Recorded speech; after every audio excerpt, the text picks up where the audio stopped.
Again a day in my life. बिहान उठेर पानी लिएँ। मेरो मर्निङ चाहिँ यसरी स्टार्ट हुन्छ।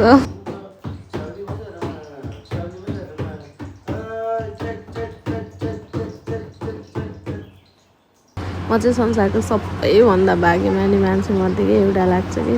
त्यसपछि चाहिँ मेरो हस्बेन्डको लागि चिया बनाइदिएँ अनि अलिकति पपकर्न भुटिदिएँ।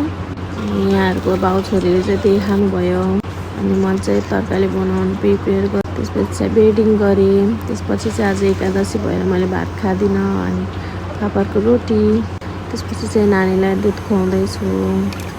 त्यसपछि चाहिँ मैले खानाको प्रिपेयर गरेँ। मैले चाहिँ रोटी, दही अनि फर्सीको सब्जी अनि अलिकति काँक्रा लिएँ। त्यसपछि चाहिँ दिउँसो हस्बेन्डलाई आइस कफी, हामीले चाहिँ फ्रुट्सहरू लियो। त्यसपछि चाहिँ छिमेकीबाट रोटी पार्सल आयो।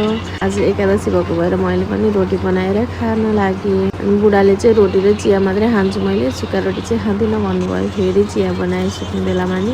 अनि बुढाले चाहिँ चिया र रोटी खानुभयो, सुक्खा रोटी छोरीलाई चाहिँ म्युस। त्यसपछि चाहिँ म फेस क्लिन्स गरेँ अनुहाको क्लिन्जरले। त्यसपछि चाहिँ प्लमको फेसवासले फेसवास गरेँ।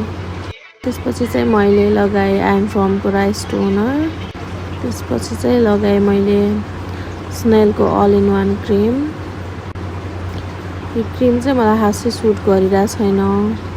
त्यसपछि चाहिँ मैले ब्रस गरेँ। ब्रस गरेपछि अलिकति पानी खाएँ। त्यसपछि गुड नाइट।